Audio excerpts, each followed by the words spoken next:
हर कोई सपना देखता है।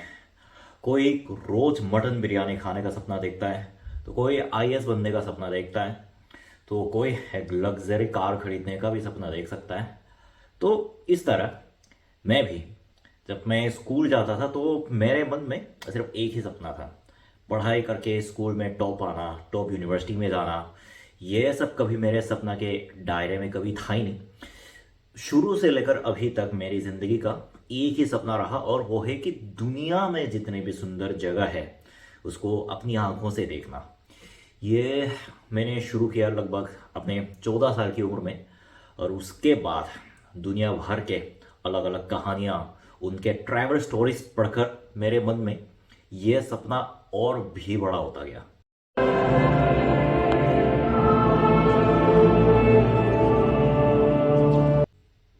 और ये सपने की मेरी पहली कड़ी, इसको साकार करने का मौका मेरे को तब मिला 19 साल की उम्र में, जब हाई स्कूल ख़त्म करते हैं। इंडिया और कोरिया और सरजमीन जमहूरियत इस्लाम पाकिस्तान पर आप सोचो कि जब आपका 12th ख़त्म होता है तो आप क्या करते हो? कॉलेज जाते हो, जाहिर सी बात है। मैक्सिमम लोग, मतलब जो हमारे जैसे मिडिल क्लास वाले फैमिली से बिलोंग करते हैं, अपने बेहतर फ्यूचर के लिए, अपनी बेहतरीन नौकरी के लिए कॉलेज जाना ज़्यादा तरजीह देते हैं। लेकिन उस टाइम मैंने जानबूझकर कॉलेज का फॉर्म नहीं भरा, क्योंकि उस टाइम मेरे सर पे भूत सवार था दुनिया देखने का। मेरे मन में एक प्रकार का प्रश्न पनप रहा था कि अगर अभी मैंने कॉलेज में एडमिशन ले लिया तो मेरे जो बचपन का सपना है घूमने का, जो मैंने हिंदुस्तान से शुरू किया, वो कभी पूरा नहीं हो पाएगा। इसकी वजह से 19 साल की उम्र में मैं सबसे पहले अपनी ज़िंदगी में हिंदुस्तान की यात्रा पर चला जाता हूँ अकेले। और उसके बाद हिंदुस्तान के पुणे नाम की धरती पर मैंने जामिया में दाखिला ले लिया, क्योंकि उस टाइम सरजमीन हिंदुस्तान पर रहकर देखने का मेरी जो दिल, मेरे दिल में जिसको ख्वाहिश बोलते हैं, वो मेरे दिल में एकदम सैलाब की तरह पनप रही थी। और 1 साल रहने के बाद मुझे इस बात का गहरा आभास हुआ कि अगर मुझे अपने मुल्क जनूबी कोरिया में रहने के लिए मुझे हिंदुस्तान की बजाय अपने सरजमीन पर, यानी जनूबी कोरिया के किसी जामिया से मुझे दाखिला लेने की ज़रूरत होगी, ये सोचने के बाद मैं अपने मुल्क वापस चला गया। और फिर उसके बाद 4 साल तक मैंने अपने मेजर हिंदी में अपनी पढ़ाई जारी रखी। और उसके दरमियान ये दुनिया में एक कहर पनपती है, जिसके बारे में आप सबको याद होगा। कोविड के टाइम पे, यानी कोविड से पहले भी मेरी ये जो ट्रिप बीच बीच में चलती रही। 4 बार इंडिया तो गया ही। इंडिया के आसपास के, इंडिया के एतराफ़ में जितने भी ममालिक मौजूद हैं, जैसे नेपाल, बांग्लादेश, श्रीलंका, और फिर कोरिया के एतराफ़ में जो जापान हो गया, और फिर कोरिया के नज़दीक में जो कंबोडिया, थाईलैंड, मलेशिया, जो कि बेहद ही कम कीमत पर जहाँ पे जाया जा सकता है, वो सब यानी काम करते अपने पढ़ाई के दरमियान में मैं जाता रहा। लेकिन फिर 2019 में हिंदुस्तान के गोवा की ट्रिप मुकम्मल करने के बाद जब मैं अपने मुल्क वापस आया, तब ये सारे दुनिया वालों को पता चल गया कि ये एक बीमारी के उत्पत्ति की वजह से अब जो रुख है दुनिया, ये सूरत दुनिया का जो हाल होने वाला है वो माजी के जैसे नहीं रहने वाला। जिसके बाद मेरे मन में मेरा तो फौज में दाखिला हो गया, क्योंकि शायद आप लोगों को तो पता ही है कि सारे कोरिया के लड़कों के लिए 2 साल तक फौज में जाना ये अनिवार्य होता है। तो 2 साल तक अपने फौज में काम करते करते मेरे मन में जो पहले एक ट्रैवल का कीड़ा रहता था, उसकी शायद मौत से उसका सामना हो गया, क्योंकि 2 साल तक कोई रोशनी उम्मीद हमारे नैन के सामने नज़र नहीं आ रही थी। और फिर जो सूरत हाल दुनिया हो रखी है वो एकदम कहीं बग़ैर उम्मीद के, बग़ैर खुशी के, हमारे इतराफ़ में जितने भी वाक़या हो रहे हैं, जो जितने भी इंसानों की मौत हो रही है, बेज़ुबान जानवर जो चिड़ियाघर में पड़े पड़े मर रहे हैं, उनको देखकर हमारे मन में भी ट्रिप को लेकर हमारी ख्वाहिश कम होती चली गई। लेकिन उसके 2 साल बाद, जैसे कहते हैं हमारे जनूबी कोरिया में एक कहावत है कि सुरंग चाहे कितना भी लंबा क्यों ना लगे, उसके अंत में एक रोशनी जरूर मिलेगी। इस तरह हमारे साथ पूरे दुनिया के तमाम बाशिंदों ने 2 साल तक बामुश्किल वक्त गुजारा, और फिर उसके बाद जब सुरंग के आखिर में हम पहुंचे तब पता चला कि हाँ, इसका भी मतलब इस गंदी खतरनाक बीमारी का भी खात्मा अब नज़दीक आ चुका है।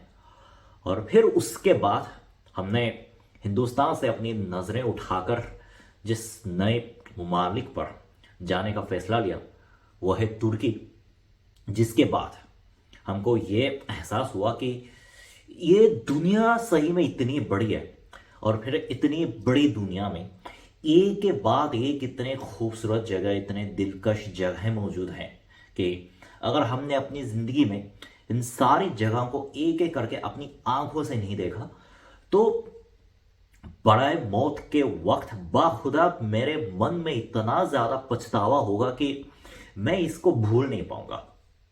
जिसकी वजह से 2021 में फौज में मेरा काम मुकम्मल होने के बाद मैंने अपने घर पे बैठ के काम करना शुरू किया बतौर इंटरप्रेटर।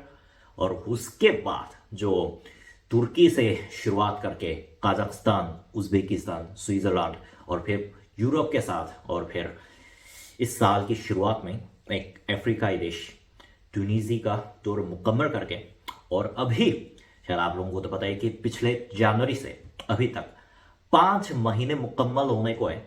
और फिर पिछले 5 महीनों में मैं अपने सरजमीन, अपने ममालिक कोरिया जनूबिया पर एक कदम नहीं पड़े, और शायद जिसकी वजह से जो वीडियो बनाने के मेरे तहजीब वीडियो मेरे दिमाग से एक एक करके चरण दर चरण मैं थोड़ा बहुत भूलता जा रहा हूँ। और आज के मकसद है इस वीडियो को बनाने का मेरा एक ही है कि बहुत सारे लोग जो पहले मेरे सब्सक्राइबर हुआ करते थे, जो पहले मेरे नाजरीन थे, वो मेरे चैनल को अनसब्सक्राइब करके चले गए। और मेरे जो पिछले रोमानिया के एपिसोड वाले वीडियो थे, मेरे ट्रैवल वीडियो बनाने के 2 वजूहातें होती हैं। एक है आप लोगों को दिखाना, और दूसरा खुद को देखने के लिए, यानी खुद देखने के लिए। यानी कि जब ये सैर मुकम्मल होने के बाद मैं अपने ममालिक वापस चला जाऊंगा, और फिर उसके बाद उस दिन को याद करने के लिए कोई बतौर सबूत तस्वीर और वीडियो, इन दोनों चीज़ों से बेहतरीन चीज़ इस दुनिया में हो ही नहीं सकती। जिसकी वजह से मैं एक वीडियो बनाने के लिए इतने एफर्ट डालता हूँ, इतनी मेहनत डालता हूँ, लेकिन जब मुझे पता चला कि मेरे पिछले वीडियो पर कॉपीराइट स्ट्राइक आ गया, उसके बाद समझो कुछ दिनों तक मेरे वीडियो बनाने से मेरा मन ही उठ गया। हाँ, मैं बस आप लोगों को इस बात की इत्तला देना चाहता हूँ कि अभी आगे के कुछ दिनों तक, यानी इस्तकबाल में मेरे वीडियो किस तरह के रहेंगे, इस बात की मुझे कोई अंदाज़ा नहीं है। हो सकता है कि माजी में आप लोग जिस तरह के वीडियो का लुत्फ उठाते थे, उस तरह की वीडियो अब शायद आए ना आए, ये तो खुदा जाने, राम जाने। लेकिन फिर भी मैं अभी चेक रिपब्लिक में हूँ, बहुत ही अच्छे कंडीशन में हूँ। अपने सपनों की ज़िंदगी जो कि मैं अपने स्कूल के वक्त देखा करता था, वो लाइफ जी रहा हूँ। और बस आप लोगों के बदौलत, जो 1000 लोग ही मेरे वीडियो को देख रहे हैं, उनके बदौलत मेरे हाथों में, मेरे जहन में और मेरे पूरे जिस्म में इसको अच्छे से, अपने लाइफ को अच्छे से घूमने की, पूरे वर्ल्ड को एक्सप्लोर करने की जो मेरी ताकत आप लोगों से मिल रही है बाखुदा। तो बस यार, आज के वीडियो में इतना ही। उम्मीद करता हूँ आप लोगों को इस वीडियो के माध्यम से एक नई जानकारी सीखने को मिल गई होगी।